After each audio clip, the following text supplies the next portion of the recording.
வேலைக்கான முதல் படி குவி, ஸ்கில்லிங் எவ்ரிஒன் எவ்ரிவேர்.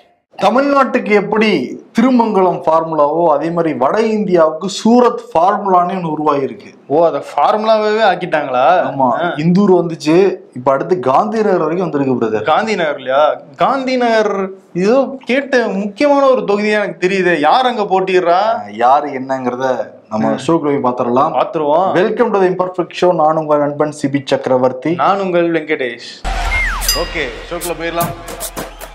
இந்திய நாடாளுமன்ற தேர்தல் 7 கட்டமா நடந்துகிட்டு இருக்கு. 3ஆம் கட்ட தேர்தல் மே 7ஆம் தேதி நடக்க போகுது. குஜராத்ல 26 தொகுதிகளுக்கும் ஒரே கட்டமா நடத்துறாங்க. அதுல முக்கியமான ஒரு தொகுதி காந்தி நகர். இந்த தொகுதி இப்ப பேசு பொருளா இருக்கு. அதுக்கு காரணம் என்னன்னா, உள்துறை அமைச்சர் அமித்ஷா நிக்கிறது ஒரு காரணம். எப்போதும் இல்லாத அளவுக்கு ஒரு 17 பேர் அட் அ டைம்ல வாபஸ் வாங்கிறாங்களா வேட்புமனுவை. அதனால இப்ப டாக் ஆஃப் தி டவுன் ஆயிருக்கு. இததான் நீங்க சூரத் ஃபார்முலான்னு சொன்னீங்களா? ஆமா, சூரத்தில் இப்படிதானே சுயேட்சையெல்லாம் வாபஸ் வாங்கினாங்க. அப்புறம் காங்கிரஸ் வேட்பாளரே மாத்தி கையெழுத்து போட்டு ஒரு பெரிய சர்ச்சையெல்லாம் ஆச்சு. சரி, இப்ப காந்தி நகர்ல என்ன சர்ச்சைனா, 52 பேர் வேட்புமனு தாக்கல் பண்ணிடுறாங்க. அதுல 17 பேர் வாபஸ் வாங்கிட்டாங்க. அதுல 12 பேர் சுயேட்சைகள், மீதி 4 பேருங்கிறது சின்ன சின்ன கட்சியை சேர்ந்தவங்க. இவங்க 17 பேரும் தானாக முன் வந்து வாபஸ் வாங்கலாம்னு கேட்டா இல்ல. அதுல பல பேர் எங்களை மிரட்டினாங்க, எங்களுக்கு பணம் கொடுத்தாங்க, அதனால நாங்க வாபஸ் வாங்கிட்டோம்னு சொல்லிடுறாங்க. அதான் இப்ப இதா இருக்கு. இதுல என்னன்னா, ஜிதேந்திர சௌகான் ஒருத்தர் பேட்டி கொடுத்திருக்காரு. சரி, எனக்கு தேர்தல் மேல ரொம்ப ஆர்வங்க, அதனால நான் வேட்புமனு தாக்கல் பண்ணேன். தாக்கல் பண்ணதும் போதும் எங்க வீட்டுக்கு ஆட்கள்லாம் வர ஆரம்பிச்சுட்டாங்க. முக்கியமா பாஜக எம்எல்ஏ தினேஷ் செங்கர் ஒருத்தர் எனக்கு கால் பண்ணி உன்னை கொன்றுவேன் பார்த்துக்கோன்னா மிரட்டிட்டாரு என்னைய.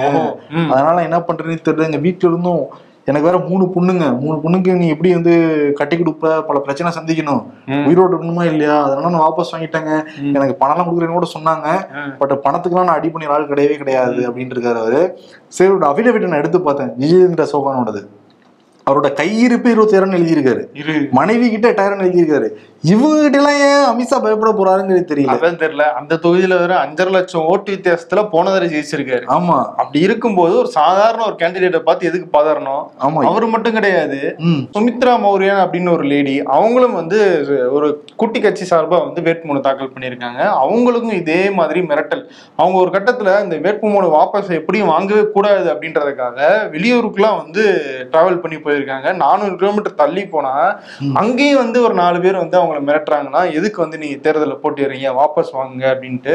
அவங்க என்ன சொல்றாங்க, கிரைம் பிரான்ச் போலீஸ் எல்லாம் மாறு வேஷத்துல மஃப்டில எங்களை மிரட்டுறாங்க அப்படின்லாம் சொல்றாங்க. என்னன்னா, கிரைம் பிரான்ச்சுக்கு தெரியும் 400 கிலோமீட்டர் போனாலும் போன் டவர் போயிட்டே இருக்கும், அதை வச்சு பிடிச்சிருக்காங்க. குற்றவாளிகளை கண்டுபிடிக்க சொன்னா அதெல்லாம் இவ்வளவு ஆக்டிவா இருக்கிறது இல்ல.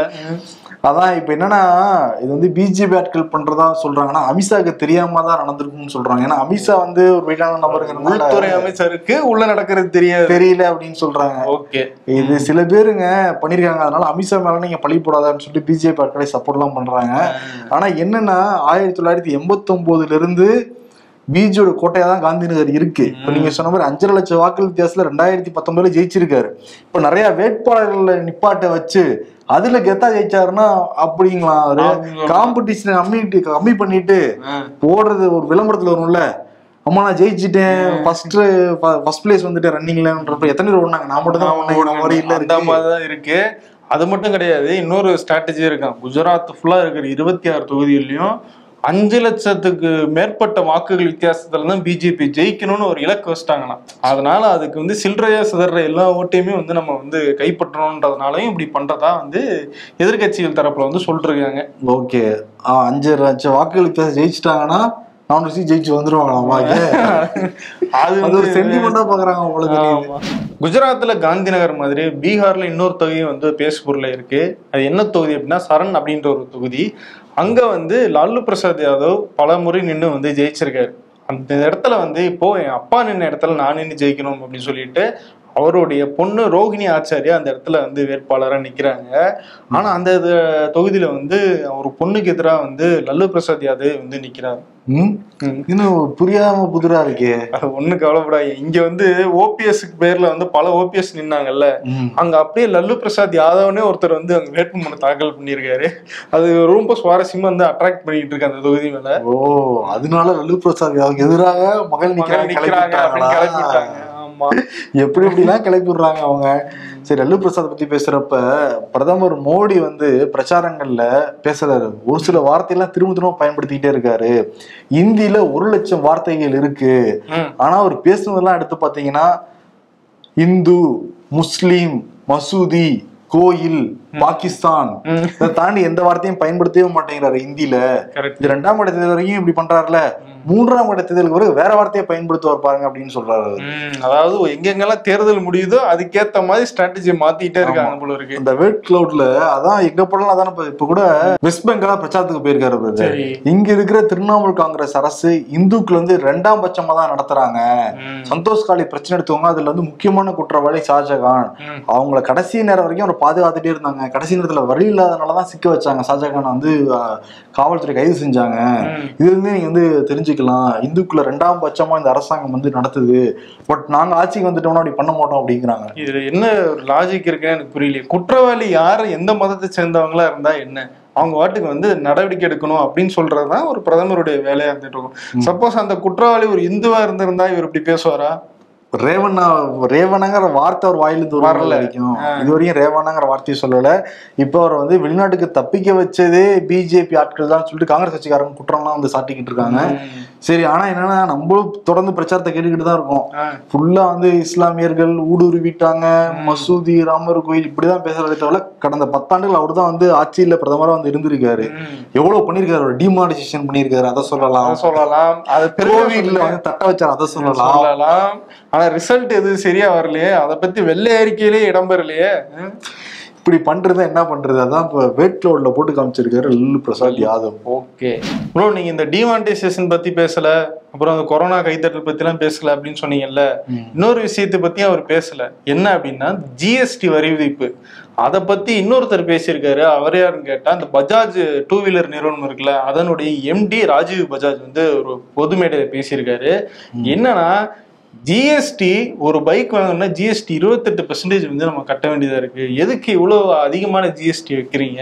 நீங்க வந்து கிரீன் எமிஷன் அப்படின்ற அந்த கொள்கையெல்லாம் நீங்க இம்ப்ளிமெண்ட் பண்றது ரைட்டு தான். சரி, அதையும் இம்ப்ளிமெண்ட் பண்ணிட்டு ஜிஎஸ்டி 28% வைக்கிறனால மோட்டார் வெஹிக்கிள் சேல்ஸே வந்து கொரோனாக்கு அப்புறம் அதிகரிக்கவே இல்லை அப்படின்னு சொல்லிட்டு பயங்கர அதிருப்தியில வந்து பேசியிருக்காரு. 14% 18% வைக்கலாம், மற்ற நாடெல்லாம் இதை விட கம்மியா தான் இருந்துகிட்டு இருக்கு, இந்த ஜிஎஸ்டி முறையே சரியில்லை அப்படின்ற மாதிரி ராஜீவ் பஜாஜ் வந்து வெளிப்படையா பேசியிருக்காரு. எதுக்கு 28% அடுத்து 38% எல்லாம் மாத்தலாமான்ட்டு நேற்று ஒரு பெரிய சர்ச்சை கிளம்பி இருக்கு. 38 முழுசாவே எழுதி கொடுத்துருவோம், என்ன தப்பு இல்ல ஜிஎஸ்டின்னு சொல்லல. நேற்று வந்து பயங்கர ரூமர் வந்து கிளம்பி இருக்கு. என்னன்னா அந்த சொத்து வரி அதிகப்படுத்த போறாங்க, அதே மாதிரி அபராத தொகையை அதிகப்படுத்த போறாங்க, அப்புறம் வருமான வரியில அதிகப்படுத்த போறாங்கன்னு சொல்லிட்டு இந்த மாதிரி நிறைய ரூமர் வந்து கிளம்பி இருக்கு. இதனால மும்பை சென்செக்ஸ் 1000 புள்ளிகள் கீழே இறங்கிடுச்சு. உடனே நிர்மலா சீதாராமன் பதவிப்பு, அதெல்லாமே ரூமர், யார் கிளப்பினாங்கன்னு தெரியவே கிடையாது. அந்த மாதிரி எந்த விதமான பிளானிங்களுக்கு இல்ல, பதட்டப்படாதீங்கன்னு சொல்லிருக்காங்க. டெல்லி முதலமைச்சர் அரவிந்த் கெஜ்ரிவாலுக்கு ஜாமீன் கொடுக்கறத பத்தி நாங்க பரிசீலிக்கிறோம் அப்படின்னு சொல்லியிருக்காங்க உச்சநீதிமன்றம். ஏற்கனவே ஒரு கேள்வி கேட்டிருந்தாங்க, கரெக்டா ஏன் வந்து மக்களவை தேர்தல் ஸ்டார்ட் ஆகிறதுக்கு முன்னாடி வந்து நீங்க அரவிந்த் கெஜ்ரிவால் அரெஸ்ட் பண்ணீங்க, ஏன் இவ்வளவு அவசரம் காட்டுறீங்க அப்படின்னு அந்த கேள்வியெல்லாம் கேட்டிருந்தாங்க. அந்த வாதங்கள்லாம் முடிய வந்து ரொம்ப டைம் ஆகும், ஆனா அதுக்கு முன்னாடி எலெக்ஷன் முடிஞ்சிடும் அப்படின்றனால தேர்தலை கருத்தில் கொண்டு நாங்க அரவிந்த் கெஜ்ரிவாலுக்கு ஜாமீன் கொடுக்கறதா வேணாமான்னு ஒரு பரிசீலனை மேற்கொள்றோம். கொடுப்போன்னு உறுதியா சொல்லல, ஆனா பரிசீலிக்கிறோம் அப்படின்னு ஒரு விஷயத்த வந்து உச்சநீதிமன்றம் சொல்லியிருக்காங்க. பாப்போம். இந்த தேர்தல் சம்பந்தமா பேசுறப்ப சீதாராம் யெச்சூரி, கம்யூனிஸ்டுடைய மூத்த தலைவர், அவர் தேர்தல் ஆணையத்தை கடிதம் எழுதியிருக்கிற பல கேள்விகள் வந்து கேட்டிருக்காரு. எதுக்கு வாக்கு சதவீதத்துல இவ்வளவு வந்து குளறுபடியா இருக்கு, அதை பத்தி ஏன் வந்து தெளிவுபடுத்த முடியும் தேர்தல் ஆணையம்? நீங்க முன்ன பின்ன வரலாம், 1% அதிகம் தான் சொல்றாங்க, 0.5 0.6 கூட ஓகே தான். ஆனா வந்து 6% வந்து அதிகமாகுது, 5% வந்து கம்மியாகுது, அதெல்லாம் எப்படி ஏத்துக்கவே முடியும்? தேர்தல் ஆணையம் பதில் சொல்லணும். இது ரொம்ப வந்து வருத்தம் அளிக்கிற செயலா தான் இருக்கு அப்படின்னு அவரோட கருத்தை தெரிவிச்சு கடிதம் வந்து எழுதியிருக்காரு. தேர்தல் ஆணையம் நிச்சயம் வந்து பதில் சொல்லிதான் ஆகணும்.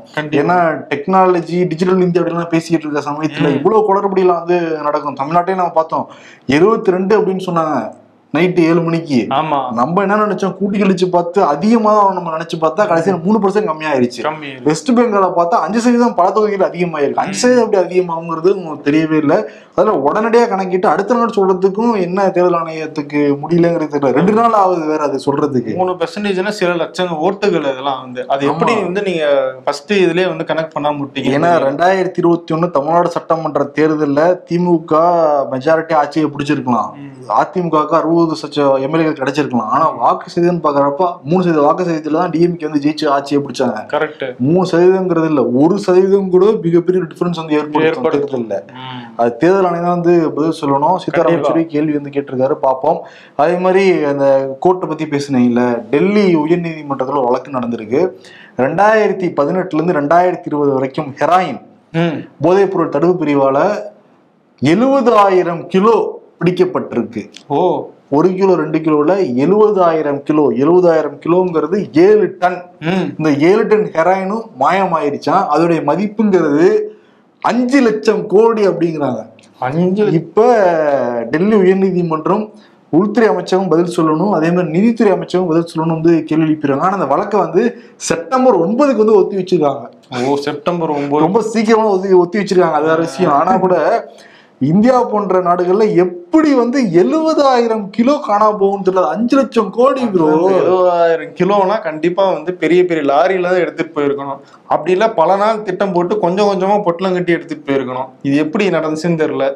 அது இல்லாம பாருங்க 2020ங்கிறாங்க. 2021 கோவிட் லாக்டவுன், எல்லாரும் வீட்டுல தான் இருந்தோம். எப்படி எலி கடிச்சதுன்னு சொல்லவே முடியாது இந்த இடத்துல. எலி ஏதோ பெருச்சாலி எடுத்துட்டு போயிருக்கு. அது எந்த பெருச்சாலிங்கிறத கண்டுபிடிக்கும். இந்தியா முழுக்க பரபரப்பா பேசப்பட்ட ஒரு விஷயம், ஒரு கொந்தளிப்பை ஏற்படுத்திய விஷயம் அப்படின்னா வந்து ரோஹித் வெமுலா அவருடைய தற்கொலை. ஹைதராபாத் யூனிவர்சிட்டியில வந்து அவர் வந்து தற்கொலை பண்ணிட்டாரு. அதற்கான காரணம் என்ன அப்படின்னு சொல்லிட்டு கிட்டத்தட்ட 2016 இருந்து விசாரணை நடந்துட்டு தான் இருக்கு. இப்போ தெலுங்கானா காவல்துறை என்ன சொல்லியிருக்காங்க அப்படின்னா, அவருடைய தற்கொலை அப்படிங்கிறது வந்து அவர் வந்து எஸ்சியை சேர்ந்தவர் இல்லை, அந்த விஷயம் வந்து வெளியே தெரிஞ்சிடக்கூடாது அப்படின்ற பயத்தை தான் அவர் தற்கொலை பண்ணிட்டாரு அப்படின்ற ஒரு அறிக்கையை வந்து சொல்லியிருக்காங்க. இது கடும் அதிருப்தியை வெமுலாவுடைய குடும்பத்தினருக்கு வந்து கொடுத்துருக்கு. அது மட்டும் கிடையாது, வெமுலாவினுடைய அந்த மரணத்தை வச்சு அதன் தன்னெழுச்சியா வந்து திரண்ட மாணவர்களுக்கும் சரி பல அமைப்புகளும் சரி இதுக்கு வந்து கண்டனம் சொல்லியிருக்காங்க. என்னன்னா, ரோஹித் வெமுலாவுக்கு வந்து அந்த பல்கலைக்கழகத்துல அவர் ஒரு தாழ்த்தப்பட்ட வகுப்பை சேர்ந்தவர் அப்படின்றதுனால பல்வேறு இடர்பாடுகள் ஏற்பட்டதாகவும் அவர் அம்பேத்கர் அசோசியேஷன் அப்படின்ற ஒரு மாணவர் வட்டத்தினுடைய தலைவராகவும் இருந்தாரு. ஸோ அதுக்கு வந்து பாஜகவினுடைய மாணவர் அணியான ஏபிவிபி அவங்க வந்து ஒரு தொல்லை கொடுத்ததாகவும் அவங்களுக்கு இடையில் நடந்த பிரச்சனையில மத்திய அமைச்சராக இருந்த பந்தாரு தத்தாத்திரேயா அவர் தலையிட்டு அவரை வந்து உயர்கல்வித்துறைக்கு வந்து கடிதம் எழுதி அங்கிருந்து வந்த உத்தரவின் பேர்ல தான் வந்து இவர் சஸ்பெண்ட் செய்யப்படுறாரு அப்படின்ற தகவல் கிடைக்குது. அதுக்கப்புறமா அந்த சஸ்பெண்ட் செய்யறதுனா வந்து அவருக்கு ரொம்ப சாதாரண விஷயம் கிடையாது. அவர் வந்து பிஹெச்டி ஸ்டூடெண்ட்றதுனால அவருக்கு ஒரு 40,000 ஸ்டைப்பண்டும் வந்து மாசம் வந்துட்டு இருந்துச்சு. அந்த பணமும் நிறுத்தப்பட்டதுனால அவங்க வந்து ஹாஸ்டல் ரூம் எல்லாம் வந்து வெக்கேட் பண்ணி ஒரு சின்ன ஒரு டென்ட் மாதிரி வந்து பேனர்லயே போட்டு வந்து தங்கியிருந்தாங்க. அந்த போட்டோஸ் எல்லாம் வெளியே வந்து நம்ம பார்த்துருந்தோம். அவருடைய கடிதத்திலுமே கடைசியில சொல்லியிருந்தாரு, எனக்கு வந்து 7 மாசம் வந்து அவங்க 40,000 தரணும், அந்த பணம் வந்துச்சுன்னா நான் சில பேர்கிட்ட அந்த பணம் கொடுக்க வேண்டியிருக்கு, எனக்கு உதவி இருக்காங்க, அவங்ககிட்ட கொடுத்துருங்க அப்படின்னு சொல்லியிருந்தாரு. ஸோ அந்த அளவுக்கு அவர் கஷ்டத்துல அவர் நெருக்கடி ஏற்பட்ட சூழ்நிலையில தான் அவர் வந்து தற்கொலை செய்யப்படுறாரு. ஸோ இந்த பின்னிலையெல்லாம் வந்து கருத்தில் கொள்ளாம ஜஸ்ட் அவர் வந்து எஸ்சி கிடையாது அப்படிங்கிற ஒரு காரணத்தை மட்டுமே வந்து மேம்போக்கா வந்து இவங்க சொல்லியிருக்காங்க அப்படின்னு சொல்றாங்க. ரோஹித் வெமுலாவுடைய குடும்பத்தினர் அதுக்கு கடுமையான எதிர்ப்பு சொல்லியிருக்காங்க. இவங்க எப்படி வந்து கேஸ்ட் வந்து முடிவு பண்றாங்க, நாங்க இது வந்து இது சும்மா விட மாட்டோம்னு சொல்லவும் ப்ரெஷர் அதிகமாகவும் இப்போ வந்து திரும்பி தெலுங்கானா போலீஸ் என்ன சொல்றாங்கன்னா, நாங்க மேற்கொண்டு இதில் நாங்கள் விசாரணை நடத்துறோம் அப்படின்னு வந்து சொல்லியிருக்காங்க. போதைப் பொருள் கடத்தல் வந்து தமிழ்நாட்டில் அதிகரிச்சுக்கிறதா வந்து தொடர்ந்து அதிமுக வந்து குற்றச்சாட்டு வச்சுட்டு இருக்காங்க. இப்ப நடந்த ஒரு சம்பவம் என்னன்னா, முன்னாள் அமைச்சர் அதிமுகவின் ஜெயக்குமார் இருக்கார் இல்லையா, அவருக்கு நெருக்கமான ஒரு நபரே வந்து இந்த போதைப் பொருள் விஷயமான ஒரு இதுல வந்து கைது செய்யப்பட்டிருக்காரு. அவருடைய நெருங்கிய உறவினர்னு வேற சொல்றாங்க. நெருங்கிய உறவினர். இப்ப என்னன்னா, பழைய வண்ணாரப்பேட்டையில ஒரு 2 நாள் முன்னாடி ஒரு 8 கிராம் அளவிலான மெத்தபெட்டமைன் அப்படிங்கிற அந்த போதைப் பொருள் வந்து ஒருத்தர் கையில இருந்து வந்து பறிமுதல் செய்யப்படுது. அவருடைய பேர் காதர் மொய்தீன் சொல்லிட்டு. உங்களுக்கு எங்க இருந்து இது கிடைச்சது அப்படின்னு கேட்டோம்னா, நான் வாட்ஸ்அப் மூலமா சுல்தான் அப்படிங்கிற ஒருத்தர்கிட்ட இருந்து வாங்கினேன் அப்படின்னு சொல்லி சுல்தானை பிடிக்க போறாங்க ட்ரிப்ளிகன்ல. சுல்தான்கிட்ட பிடிச்சனா நீங்க எங்க இருந்து இதை வாங்கினீங்க அப்படின்னு கேட்டதுக்கு திருவான்மியூர்ல இருக்கிற ராகுல் அப்படிங்கிறவர்கிட்ட வாங்கினேன் அப்படின்னு சொல்லி ராகுலை கை கட்டுறாங்க. ஸோ ராகுல் போய் அவரை பிடிச்சி விசாரிக்கும் போதுதான் தெரியுது அவர் ஜெயக்குமாருடைய உறவினர் அப்படிங்கிறது. ஸோ அங்க சுத்தி தமிழ்நாட்டுல வந்து இந்த போதை பழக்கம் அப்படிங்கிறது பயங்கரமா சுத்திட்டு இருக்குன்னு நல்லா தெரியுது. அதேதான் இவங்க 2.0 3.0 பேர் வைக்கிறாங்கல்ல, கட்டுப்படுத்தணும். நெல்லை மாவட்ட காங்கிரஸ் கட்சியுடைய மாவட்ட தலைவர், கிழக்கு மாவட்ட தலைவர் ஜெயக்குமார் இன்னைக்கு வந்து அவருடைய தோட்டத்தில் வந்து சடலமாக எடுக்கப்பட்டிருக்காரு. எலெக்ஷனுக்காக ரொம்ப பரபரப்பாக அந்த வேலை செஞ்சுக்கிட்டே இருந்தாரு. மே 2 இரவு 7:45 பிறகு அவர் காணாம போயிட்டாராம். அவருடைய மகன் கருத்தையை வந்து காவல் நிலையத்தில் புகார்லாம் வந்து கொடுத்துருக்காரு. காவல்துறையும் வந்து தேடிக்கிட்டு இருந்தாங்க. இன்னைக்கு வந்து காலையில் அவருடைய உடல் வந்து பாதி எரிஞ்ச நிலையில் கண்டெடுக்கப்பட்டிருக்கு. கருத்தை என்ன சொல்றாங்கன்னா, எங்க அப்பாவுக்கு நிறைய விரோதிகளாக இருந்தாங்க, அரசியல் ரீதியாக இருந்தாங்க, தனிப்பட்ட முறையில் நிறைய பேர் இருந்திருக்காங்க, அதனால காவல்துறை விசாரிக்கணும்னு இருக்காங்க. இதுக்கு நடுவில் அவருடைய மரண வாக்குமூலம்னு சொல்லிட்டு ஒரு கடிதம் வந்து வெளியாயிருக்கு. அவர் எழுதினாராங்கிறது காவல்துறை விசாரணை தான் வந்து தெரிய வரும். அவர் அந்த ஏப்ரல் 30 எழுதப்பட்டதா சொல்றாங்க அந்த கடிதம். அதுல வந்து எங்க வீட்டை சுத்தி நிறைய பேர் வந்துகிட்டே இருக்காங்க, அவங்க திருடுறதுக்காக அந்த மாதிரி தெரியல, எனக்கு கொலை செய்யறதுக்காக அந்த மாதிரி தெரியுது, அது சில பண விவகாரமும் இருக்குங்கிற மாதிரி கடிதத்துல வந்து இருக்கு. பட் இப்ப காவல்துறை வந்து 3 தனிப்படை அமைச்சு என்ன காரணங்கிறத விசாரிச்சுட்டு இருக்காங்க. விசாரணை முடிவுல உண்மை என்னங்கிறது தெரிய வரும். இதுக்கு நடுவுல வந்து காங்கிரஸ் கட்சியோடைய மாநில தலைவர் செல்வ பெருந்தகை அங்க அவசரமா போயிருக்காரு நெல்லைக்கு. விழுப்புரம் தொகுதியில வாக்களிச்சு அந்த வாக்கு பெட்டிகள்லாம் வைக்கப்பட்டு இருக்கிற அறை வந்து மையம் எங்க அப்படின்னு பார்த்தோம்னா அறிஞர் அண்ணா அரசு கலைக்கல்லூரியில வச்சிருக்காங்க.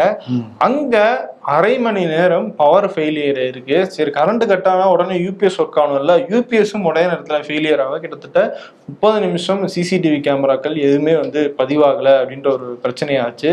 அதுக்கப்புறமா வந்து அந்த முகவர்கள் முன்னாடியே, எல்லா கட்சியினுடைய முகவர்கள் முன்னாடியே அது வந்து சரி செஞ்சதாகவும் சொல்றாங்க. இருந்தாலும் இந்த மாதிரி வாக்கு பெட்டிகள் வைக்கப்பட்டிருக்கிற மையங்கள்ல வந்து தொடர்ந்து இந்த மாதிரி பவர் ஃபெயிலியர்ஸ் சின்ன சின்ன விஷயங்கள் நடக்கிறது வந்து தொடர்கதையாயிட்டு இருக்கு. ஆமா, நீலையில் நடந்துச்சு, அப்புறம் ஈரோட்டில் நடந்துச்சு, அடுத்து விழுப்புரத்துல வந்து நடக்குது. ஆமா, அவன் மொத்தம் என்னன்னா அந்த ரிசல்ட் வரதுக்குள்ளார கையில வச்சு மைய அழிஞ்சு போயிரும் போல இருக்கு, அதே மறந்துடுவோம் போல இருக்கு. அதுதான் ஒரு மண்டலமா காத்திருப்போம் நம்ம எலெக்ஷனுக்கு, எலெக்ஷன் இப்போ வாக்குப்பதிவு பண்ணி ரிசல்ட்டுக்கு. சரி, ஒன்னா முதலமைச்சர் மு.க. ஸ்டாலின், ஆமா, அவர் கொடைக்கானல்ல வந்து ஒரு வாரம் ஓய்வு எடுத்திருந்தாரு. இந்த நல்ல கோல்ஃப்ல விளையாடிட்டு ஒரு புத்துணர்ச்சியோட வந்து திரும்பி சென்னைக்கு வந்துட்டாரு. வர வழியில வந்து கொடைக்கானல்ல இருந்து கீழே இறங்கணும்னா வைரமுத்துவோடைய பண்ணை வீடு இருந்துச்சு. ஸோ அங்க போய் லைட்டா ஒரு டீயை போட்டு கொஞ்சம் ரெஸ்ட் எடுத்துட்டு அதுக்கப்புறமா கிளம்பி வந்தாராம். ரெஃப்ரெஷ் ஆயிட்டு வந்திருக்காரு. முழு மூச்சுல ஏதாவது பண்ணுவாரான்னு பார்ப்போம். அது எதிர்கட்சி தலைவர் எடப்பாடி பழனிசாமி எங்க போனானே தெரியலையா. இப்போ வந்து நேற்று நைட்டு வந்துட்டாப்லானா வந்துட்டாரு அவரு. எங்கன்னா கேரளா போயிட்டு தான் சொல்றாங்க. இந்த எலெக்ஷன்லாம் போயிட்டு வந்ததுனால அந்த பாடியில கொஞ்சம் டயர்டா இருக்கும், வலிக்கும், வீடியோ வேற போட்டு காமிச்சிட்டு இருந்தாரு. நிறைய டிஎம்கே பண்ண எல்லா பெட்டிலாம் தூக்கி வச்சாங்க, புகார் பெட்டிலாம் மேடையை எடுத்துட்டு வந்தாங்க, அதனால டயர்டாக வரக்கூடாது இருக்கு. அங்க மசாஜ் எல்லாம் எடுத்துட்டு அதே மாதிரி சில சாமியாரெல்லாம் மீட் பண்றதா சொல்றாங்க எடப்பாடி பழனிசாமி. ஆமா, பல பேருக்கு சூனியம் வச்சிருவாரு நம்ம நினைக்கலாம், போக போக தெரியும். நடிகை ஜோதிகா தமிழ்நாட்டுக்கே பரிச்சயமானவங்க தான். அவங்க வந்து தேர்தலில் வாக்களிக்கல. நேற்று வந்து ஒரு பத்திரிகையாளர் சந்திப்புல பட ப்ரமோஷனாக வந்துருக்காங்க. பிரசாந்த் கூட படம் நடிச்சிருக்காங்க. பிரசாந்தா ஸ்ரீகாந்தான் தெரியல, கன்ஃபியூஸ் ஆயிட்டேன். நடிச்சிருக்காங்க. அந்த பிரஸ் மீட்ல வந்து பேசுறப்ப ஏன் வாக்களிக்கல, நீங்க நிறைய பேர் ரோல் மாடலா இருக்கீங்க, இன்ஸ்பிரேஷனா இருக்கீங்க அப்படின்னு நிருபர்கள் கேள்வி கேட்கிறப்ப வந்து நிறைய பேருக்கு தனிப்பட்ட அவங்க என்ன சொல்றாங்கன்னா, நான் வருஷம் வாக்களிப்பேன் அப்படின்னாங்க. உடனே நிருபர்கள் 5 வருஷம் ஒரு டைம் தேர்தல் அதை கொஞ்சம் மாத்தினாங்க. மாத்திட்டு தனிப்பட்ட உடல்நிலை செய்யாம இருக்கலாம், தனிப்பட்ட நிறைய விஷயம்லாம் இருக்கலாம், பட் நான் அதுக்கு வாக்களிக்கணுங்கிறதுலாம் என்னோட ஆதரவான நிலைப்பாடுல தான் இருக்கேன். கூட ஆன்லைன்லாம் கூட வாக்களிக்கலாமே ஒரு வார்த்தையை விட்டாங்க. ஆன்லைன்லயா? இது நமக்கு தெரியாம போச்சு, வெயில போய் நின்று இருந்தோமே. அது எங்க ஆன்லைன்ல வாக்களிக்கலாம்னு சொல்லிட்டு இப்போ நெட்டிசன்ஸ் வந்து ஜோதிகா அட்டாக் பண்ணி நிறைய பேர் கேள்விலாம் கேட்டுக்கிட்டு இருக்காங்க. ஓகே, அவங்க வந்து சினிமா நடிகர்கள், அவங்க அரசியல் புரிதல் கொஞ்சம் குறைவாக தான் இருக்குன்னு சொல்லிட்டு சோசியல் மீடியால இருக்கவங்க வந்து சொல்றாங்க. ஆனா என்னன்னா, எங்க ஆன்லைன்ல வாக்களிச்சாங்கன்னு சொன்னாங்கன்னா நம்ம எல்லாருமே தெரிஞ்சுப்போம். Junior super singer, big boss எல்லாம் 500 வாக்குகள் 50 வாக்குகள்லாம் இருக்கும் போல இருக்கு. ஆமா, மேபி இருக்கலாம். அதே மாதிரி கிரிக்கெட் பிரச்சனையும் ஒரு பிரச்சனையா அது பேசப்பட வேண்டிய ஒரு விஷயம் அது. ஆமா, correct. Sunrisers Hyderabad IPL team இருக்குல்ல, அதுல இருக்கிற முக்கியமான பவுலர் வந்து நடராஜன், தமிழ்நாட்டை சேர்ந்தவர். அவர் வந்து இந்த சீசன்ல பயங்கரமா விளையாடிட்டு இருக்காரு. 15 விக்கெட்டுகள் மேல எடுத்து அந்த பர்பிள் கேப் வச்சிருக்காங்கல்ல, அது வந்து அவர் தான் வச்சிருக்காரு. ஆனாலும் சமீபத்தில் அறிவிக்கப்பட்ட இந்தியாவினுடைய அந்த T20 கிரிக்கெட் அணிக்கான இந்த ஸ்குவாட்ல வந்து அவர் இடம்பெறல. இதுக்கு வந்து நிறைய பேர் வந்து கண்டனமா வந்து தெரிவிச்சிட்டு இருக்காங்க. இப்படி ஒரு டேலண்ட், ஒரு நல்ல ஒரு ஃபார்ம்ல இருக்காரு, அவரையும் எடுக்கல, ஆனா வேற யாரெல்லாம் எடுத்து வச்சிருக்கீங்க அப்படிங்கிற ஒரு விவாதம் வந்து சமூக வலைதளத்துல போய்கிட்டு இருக்கு. IPL நிறைய பேர் சொதப்புறாங்க. அவங்க எல்லாம் கூட T20 அந்த மெயின் டீம்ல இருக்காங்க. பட் 15 விக்கெட் எடுத்து நட்ராஜ் வாய்ப்பு கிடைக்கலன்னு சொல்லிட்டு தமிழ்நாடு முன்னாள் பவுலர்ஸ் நிறைய பேர், இந்தியாவுக்கு விளையாட நிறைய பேர் வந்து குரல் கொடுக்குறாங்க. நமக்கு அந்த ஆதங்கம்லாம் இருக்கு. ஆமா, இந்த ஜெய்சன் நல்லா டேலண்டான ஒரு நிறைய சிக்ஸ் எல்லாம் அடிச்சிருக்காரு, நிறைய பவுலிங் எல்லாம் போட்டு BCCI தலைவர் ஆயிட்டாரு. ஆமா, நிறைய பவுலிங் கூட விக்கெட் எடுத்த கூட நட்ராஜ் போன்ற நபர்களுக்கு வந்து வாய்ப்பு கிடைக்கல, வாய்ப்பு மறுக்கப்படுது.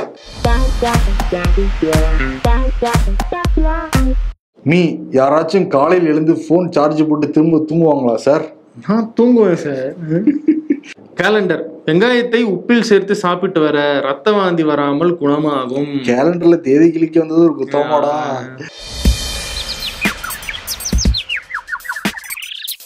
ஜெர்மனி தப்பிச் சென்ற பிரஜ்வல் ரேவன் நாடு திரும்பியதும் கைது செய்வோம், போலீஸ் திட்டம். நல்லா வாசல்லையே உட்கார்ந்து இருக்காங்களே. கோடை வெயிலை எப்படி சமாளிப்பது? செப்டம்பர் மாதம் வரும் வரை பொறுமையாக இருக்க வேண்டும். செப்டம்பராக இருந்தாங்களா? ஆகஸ்ட் வரைக்கும் அடிக்கும் போல இருக்கு. அரசியல்ல இதெல்லாம் சாதாரணமாப்பா. இன்னைக்கு விருது வந்து அமித்ஷா கொடுத்துருவோம். அமித்ஷா ஒரு ஜனநாயகவாதி தான் ப்ரோ. மோடி வந்து எல்லா பக்கமும் சொல்லுவார்ல, இந்திய ஜனநாயகத்தின் தாய்நாள், ஜனநாயகவாதி, டெமோக்ராட்டிக் பர்சன்லாம் சொல்லுவாரு. அமித்ஷா அந்த எண்ணம் எல்லாம் இருக்கு. ஆனா அமித்ஷா தெரியாம பல பேர் வந்து மிரட்டிருக்காங்க. ஓஹோ, இது வந்து அப்படின்னு நம்ம நம்பணும். அப்படிதான் BJP சொல்றாங்க. அப்படி சொல்றாங்க, ரைட்டு. முதல்ல மிரட்டலே இல்லைங்கிறாங்க, அவங்களேதான் எடுத்துட்டாங்கிறாங்க.